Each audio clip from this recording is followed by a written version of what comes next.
जय मां कामाख्या कामाख्या तंत्र में आपका स्वागत है मित्रों। आज की चर्चा जन्म कुंडली के माध्यम से हम ये जानने का प्रयास करते हैं कि मृत्यु योग को कैसे देखा जाए। कुंडली के माध्यम से मृत्यु योग को हम परिभाषित करने पे आज की चर्चा इसी विषय पे होगी। मौत का नाम सुनते ही शरीर के अंदर अचानक सिहरन सी दौड़ जाती है। मृत्यु एक अटल सत्य है जिसको कोई बदल नहीं सकता। किस कारण से किसकी मृत्यु या मौत कब होगी, इसका पूर्व अनुमान ज्योतिष की गणना के अनुसार ही पता लगाया जा सकता है। जैसे लग्न की महादशा हो और अंतर्दशा लग्न के शत्रु ग्रह की हो तो मनुष्य की अकस्मात मृत्यु हो सकती है या होती है। छठे स्थान का स्वामी का संबंध मंगल से हो तो अकस्मात ऑपरेशन के दौरान मृत्यु हो सकती है।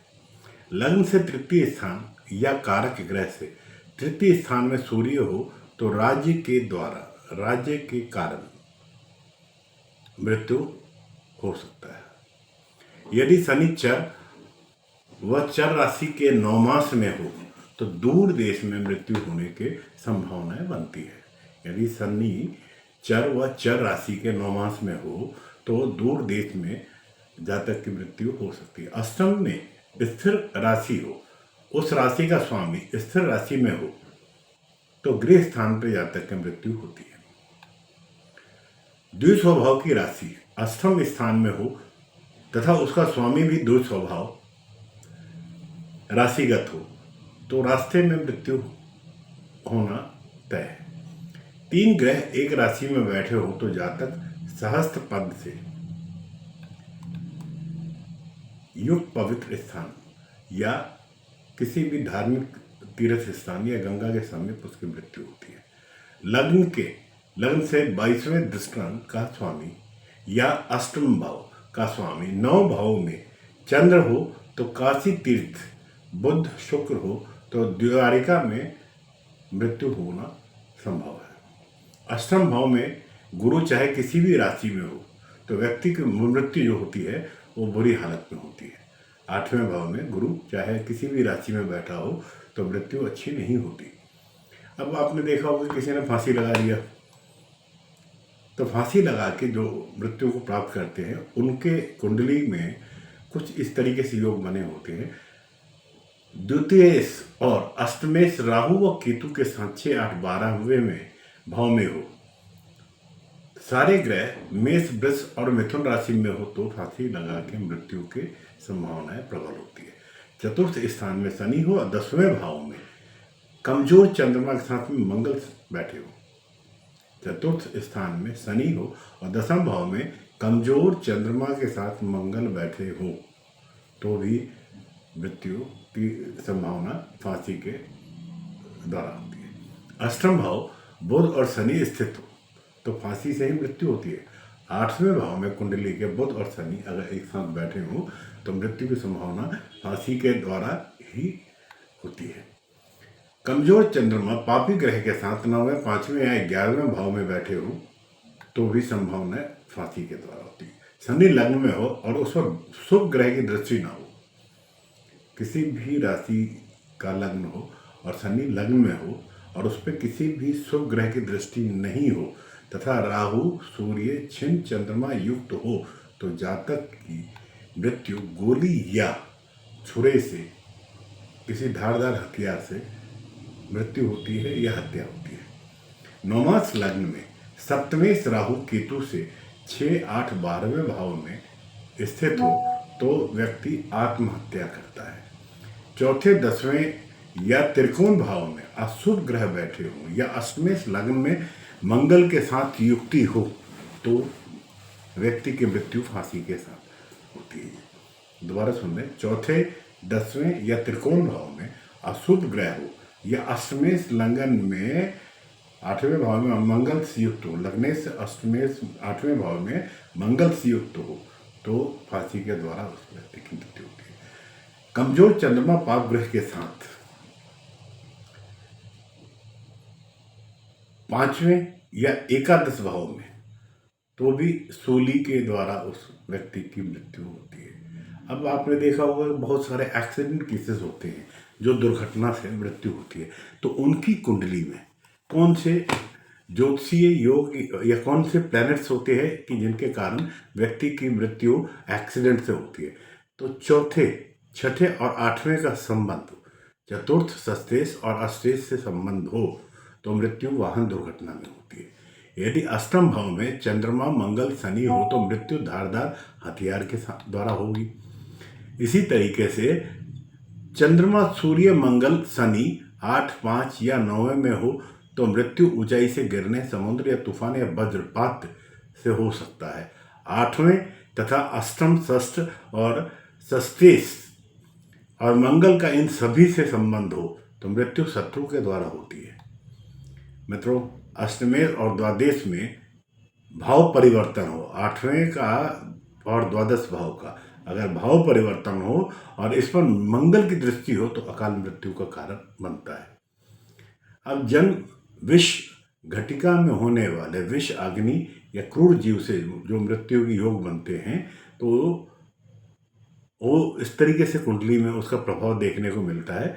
जन्म लग्न से दसम भाव में सूर्य, चतुर्थ भाव में मंगल हो तो वाहन दुर्घटना से या किसी गाड़ी में सवारी करने से गाड़ी से गिरकर मृत्यु होती है। मंगल और सूर्य सप्तम भाव में, शनि अष्टम भाव में कमजोर चंद्रमा के साथ हो तो किसी पक्षी या एयर क्रैश में उसकी मृत्यु की संभावना ज़्यादा हो जाती है। सूर्य, मंगल, केतु की युक्ति हो जिस पर पाप ग्रहों की दृष्टि हो तो अग्नि दुर्घटना में मृत्यु होती है। चंद्रमा मेष, वृश्चिक राशि में हो और पाप ग्रह से दृष्टि हो तो अग्नि या शस्त्र से उसकी मृत्यु हो सकती है। द्विस्वभाव राशि लग्न में सूर्य, चंद्र हो तो जातक की मृत्यु जल में डूबने से हो सकती है, जल का उसको भय होता है। लग्नेश और अष्टमेश कमजोर हो तो मंगल षष्ठेश युक्त हो तो मृत्यु युद्ध में हो सकता है, किसी भी युद्ध में उसकी मृत्यु हो सकती है। अगर लग्नेश और अष्टमेश कमजोर हो, मंगल षष्ठेश से युक्त हो, द्वादश भाव में मंगल, अष्टम भाव में शनि से हथियार के द्वारा हत्या करा देता है। यदि नवमास लग्न में सप्तमेश शनि युक्त हो, 6, 8, 12 में हो तो जहर खाने से मृत्यु होती है। चंद्रमा, मंगल अष्टमस्थ हो 8वें भाव में हो तो सांप के द्वारा काटे जाने से मृत्यु की संभावना अधिक है। चंद्र, मंगल 8वें भाव में हो, अष्टमस्थ हो। लग्नेश और अष्टमेश और सप्तमेश एक साथ बैठे हो तो जातक स्त्री के साथ मृत्यु को प्राप्त करता है। अब आपने देखा हो कि कुछ लोग आत्महत्या कर लेते हैं, तो कुंडली में आत्महत्या के कौन सी योग है? लग्न और सप्तम भाव में नीच ग्रह हो, लग्नेश व अष्टमेश का संबंध व्ययस के साथ में हो, मतलब लग्न का 8वें का संबंध 12वें के साथ बनता हो, अष्टमेश जल तत्व हो और जल में डूबने से अग्नि तत्व हो तो जलकर और वायु तत्व हो तो तूफान या वज्रपात या अपघात हो तब। कर्क राशि का मंगल अष्टम भाव में अगर हो तो पानी से डूबकर आत्मघात करवाता है। यदि अष्टम भाव में एक से अधिक अशुभ ग्रह हो तो जातक हत्या, अपघात, दुर्घटना, बीमारी से मरता है। ग्रहों के स्थान अनुसार जो स्त्री पुरुष के जो आकस्मिक अनुसार मृत्यु योग क्या है, ग्रह क्या कहते हैं कि किसी भी स्त्री और पुरुष का जो आकस्मिक अचानक मृत्यु के योग कैसे बनते हैं। तो चतुर्थ भाव में सूर्य और मंगल स्थित हो, दसम भाव शनि 10वें भाव में हो स्थित हो तो स्थूल मृत्यु, तुल्य कष्ट तथा अपेंडिक्स रोग से मृत्यु हो सकती है। चतुर्थ भाव में सूर्य और मंगल स्थित हो, शनि 10वें भाव में स्थित हो तो स्थूल से या मृत्यु तुल कष्ट से या अपेंडिक्स रोग से उसकी जातक की मृत्यु होती है। द्वितीय स्थान में शनि, चतुर्थ स्थान पे चंद्र, 10वें स्थान पे मंगल हो तो घाव में या चोट लग के साफ्टिक होकर मृत्यु होती है। दसम स्थान में सूर्य या चतुर्थ स्थान में मंगल स्थित हो, कार, बस, वाहन या पत्थर से चोट लगने से मृत्यु तुल्य कष्ट हो लेके मृत्यु को प्राप्त होता है। शनि कर्क और चंद्रमा मकर राशिगत हो तो जल या जलोदर से मृत्यु होने की संभावना अधिक हो जाती है। शनि चतुर्थ से, चंद्रमा सप्तमस और मंगल 10वां स्थान में हो तो कुएं में गिरने से या ऊंचाई से गिरकर मृत्यु की संभावनाएं जागृत कराती है। कमजोर चंद्रमा 8वें स्थान में हो और उसके साथ मंगल शनि हो तो भूत प्रेत, ऊपरी बाधा या इस तरह के जो अव्यवहारिक के दोष के कारण मृत्यु को जातक प्राप्त करता है। जातक का जन्म विष घटिका में होने से उसकी मृत्यु विष, अग्नि या क्रूर जीव से होती है। द्वितीय में शनि, चतुर्थ में चंद्रमा और 10वें भाव में मंगल हो तो मुंह में या पेट में कृमि रोग से मृत्यु को प्राप्त करता है। शुभ ग्रह दसम, चतुर्थ, अष्टम लग्न में हो और पाप ग्रह से दृष्ट हो तो वर्षी या फाल भाले से उस जातक की मृत्यु होती है। यदि मंगल 9वें भाव में, शनि, सूर्य, राहु एक साथ हो और शुभ ग्रह से दृष्ट न हो तो वाहन के द्वारा या किसी भी नोकीले शस्त्र से जातक की मृत्यु की संभावना बनती है। 8वें भाव में चंद्रमा के साथ मंगल, शनि, राहु हो तो मृत्यु दौरे पर रेसे, मिर्गी के हो या फीट्स हो। 9वें भाव में बुध, शुक्र हो तो हृदय रोग से मृत्यु की संभावना अधिक हो जाती है। अष्टम शुक्र अशुभ ग्रह से दृष्ट हो तो मृत्यु गठिया रोग या मधुमेह से होता है। स्त्री की जन्म कुंडली में सूर्य, चंद्रमा मेष राशि या वृश्चिक राशिगत होकर पापी ग्रहों के बीच में हो तो महिला शस्त्र व अग्नि से अकाल मृत्यु को प्राप्त होती है। स्त्री की जन्म कुंडली में सूर्य और चंद्रमा लग्न से तीसरे, छठे, 9वें या द्वादश भाव में स्थित हो और पाप ग्रहों से युक्ति या दृष्टि संबंध बना रहा हो तो महिला फांसी लगा के जल में कूदकर आत्महत्या करती है। द्वितीय भाव में राहु, सप्तम भाव में मंगल हो तो महिला को कोई भी विष देकर विष युक्त भोजन से महिला की मृत्यु होती है। सूर्य और मंगल चतुर्थ भाव अथवा दसम भाव में स्थित हो तो स्त्री की कुंडली में तो स्त्री पहाड़ी से गिरकर या ऊंचाई से गिरकर मृत्यु को प्राप्त होती है। 10वें भाव का शनि व्यय और सप्तमेश मंगल पर पूर्ण दृष्टि से महिला की मृत्यु जो होती है वो डिप्रेशन में हो जाती है। पंचमेश नीच राशिगत होकर शत्रु ग्रह शुक्र और शनि से दृष्ट हो तो प्रसव के दौरान उसकी मृत्यु होती है। पंचमेश नीच राशि में हो और शत्रु ग्रह शुक्र और शनि से दृष्ट हो तो प्रसव के दौरान महिला की मृत्यु होती है। महिला की जन्म कुंडली में मंगल द्वितीय भाव में हो और चंद्रमा सप्तम भाव में हो तो शनि चतुर्थ भाव में हो तो स्त्री कुएं, बावड़ी, तालाब में कूदकर आत्महत्या कर लेती है या मृत्यु को प्राप्त होता है। लग्नेश के 9 मास से मृत्यु रोग अनुमान कैसे लगा सकते हैं? अब मेष 9 मास हो तो बुखार, ताप, जठराग्नि या पित्त दोष से मृत्यु होती है। वृषभ 9 मास में हो तो दमा, सूल, त्रिदोषादि, अपेंडिसाइटिस से मृत्यु को प्राप्त होती है। मिथुन 9 मास में हो तो सिर में वेदना होने से या सिर में चोट लगने से।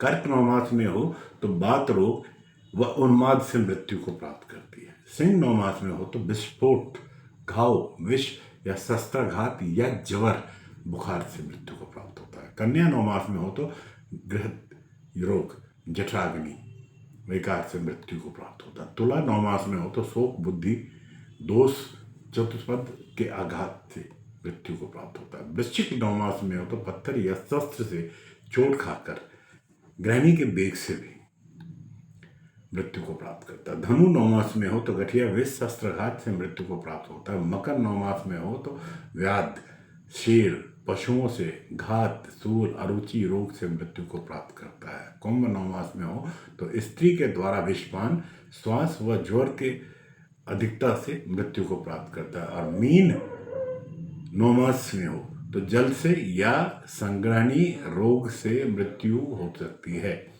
अब गुलिक से मृत्युकारी रोग का अनुमान क्या है? गुलिक 9 मास से सप्तम शुभ ग्रह हो तो मृत्यु सुखकारी होती है। दोबारा कहता हूँ, गुलिक 9 मास से सप्तमस शुभ ग्रह हो तो मृत्यु शुभ और सुखद होती है। गुलिक 9 मास से सप्तमास या सप्तम स्थान में मंगल हो तो जातक की जो मृत्यु है युद्ध या लड़ाई के अंदर मृत्यु को प्राप्त करता है। गुलिक 9 मास से सप्तम स्थान में शनि हो तो मृत्यु चोर, दानव या सर्पदंश से होगा। गुलिक 9 मास में सप्तम स्थान में सूर्य हो तो राजकीय या जल जीव से मृत्यु को प्राप्त होता है। अब मित्रों, कुंडली में अरिष्ट महादशा व दशांतर में मृत्यु के कौन से योग बनते हैं? अष्टमेश भाव 6, 8, 12 में हो तो अष्टमेश की दशा अंतरदशा में हो और दशमेश के बाद के ग्रह की अंतरदशा में मृत्यु की प्राप्ति होती है। कर्क, वृश्चिक, मीन के अंतिम भाग क्षण संघी कहलाते हैं। क्षण संघी का मतलब हो गया ग्रह की दशा में मृत्युकारी कष्ट या मृत्यु प्राप्त किया जा सकता है। जिस महादशा में जन्म हो, महादशा से तीसरा, पांचवा, सातवें भाव की महादशा यदि नीच, अस्त या शत्रु ग्रह की हो तो मृत्यु होती है। जिस महादशा में जातक का जन्म हो, महादशा से तीसरा, पांचवा, सातवें भाव की महादशा यदि नीच, अस्त या शत्रु ग्रह की हो तो मृत्यु की प्राप्ति होती है। द्वादश की महादशा में द्वितीय का अंतर आता है अथवा द्वितीय की महादशा में द्वादश का अंतर में अनिष्टकारी मृत्यु तुल्य कष्ट होता है। छिद्र ग्रह 7 हैं। अष्टमेश, अष्टमस्थ ग्रह, अष्टमदर्शी ग्रह, लग्न से 22वां दृष्टांत अर्थात अष्टम स्थान का दृष्टांत जिसे रवर कहते हैं उसे दृष्टांत स्वामी, अष्टमेश के साथ वाला ग्रह, चंद्र 9 मास से 64वां नौमासपति, अष्टमेश का अति शत्रु ग्रह। इन 7 में से सबसे बली ग्रह की महादशा कष्टदायी व मृत्युकारी सिद्ध होती है। अब आकस्मिक मृत्यु के बचाव के लिए हमें क्या करना चाहिए? ये जो अल्पसडन डेथ होती हैं इससे बचने के लिए हमें महामृत्युंजय का जाप करना चाहिए। जब रुद्राक्ष की माला से पूर्व मुख होकर करें। वाहन चलाते समय मादक वस्तुओं का सेवन ना करें, अछब्य वस्तुओं का सेवन ना करें, अन्यथा पिशाची बाधा हावी होगी। वैदिक गायत्री मंत्र सुने, जपें। गोचर कनिष्ठ ग्रहों की दशा में वाहन तेजी से न चलाएं। मंगल का वाहन दुर्घटना यंत्र वाहन के अंदर लगाएं और उसकी विधिवत स्थापना कराएं। नवग्रह यंत्र का विधि पूर्वक या विधि विधान पूर्वक प्रतिष्ठित कर देव स्थान में पूजा करें। सूर्य कला क्षीण हो तो आदित्य हृदय स्त्रोत, चंद्रमा की कला क्षीण हो तो चंद्रशेखर स्त्रोत, मंगल की कला क्षीण हो तो हनुमान स्त्रोत, शनि की कला क्षीण हो तो दशरथ कृत शनि स्त्रोत का पाठ करें। राहु की कला क्षीण हो तो वैराष्टकम और गणेश स्तोत्र का पाठ करें। अब गणितीय जो पद्धति से अरिष्ट दिन, मृत्यु समय के लगन, अरिष्ट मास का क्या ज्ञान है, क्या जानकारी है? तो अरिष्ट मास कौन से होते हैं? अगर हम गणितीय पद्धति से अरिष्ट मास को देखना चाहें तो उसको लग्न स्फुट और मादी स्फुट को जोड़कर जो राशि और नौमास हो उस राशि के उसी 9 मास पर जब गोचर में सूर्य आता है तो जातक की मृत्यु होती है। दोबारा सुन लें, इस बात को आप लिख लें। लग्न स्फुट और मांदी स्फुट को जोड़कर जो राशि 9 मास में हो उस राशि के उसी 9 मास पर जब गोचर में सूर्य आता है तो जातक की मृत्यु निश्चित होती है। लग्नेश के साथ जितने ग्रह हों उन ग्रहों की महादशा वर्ष जोड़कर 12 का भाग दें। जो शेष बचे उसी संख्या अनुसार 100 मास में अरिष्ट होगा। अभी अरिष्ट दिन मांदी स्फुट और चंद्र स्फुट को जोड़कर 18 से गुना करें और उसमें शनि स्फुट को जोड़कर 9 से गुना कर जोड़ दें। जब गोचर चंद्र उस राशि के 9 मास के दिन आता है वो दिन अरिष्ट दिन होगा। अब मृत्यु के समय में जो लग्न का जो जानकारी है वो कैसे है? लग्न स्फुट, मांदी स्फुट और चंद्र स्फुट को जोड़ देने के बाद जो राशि आए उसी राशि के उदय होने पर जातक की मृत्यु सुनिश्चित होती है। मित्रों, आज की चर्चा में मैंने जन्म कुंडली के अनुसार मृत्यु के तरीके और मृत्यु के दिन और मृत्यु कब प्राप्त होगी और मृत्यु के कारक ग्रहों के बारे में प्रयास किया कि आप तक जानकारी पहुंचा सकूं। अब इस आज के विषय को यहाँ पे मैं विराम देते हुए आपसे आज्ञा लूँगा और जाते जाते आपसे एक बार पुनः निवेदन करूँगा कि अगर आपने चैनल सब्सक्राइब नहीं किया है तो जाते जाते चैनल सब्सक्राइब करें, अपने मित्रों के बीच में शेयर करें, ताकि जो जानकारी आपको इस वीडियो के माध्यम से पहुँच रही है वो जानकारी आपके मित्रगण भी, आपके शुभचिंतक भी ले सकें। आपका दिन शुभ हो। जय मां कामाख्या।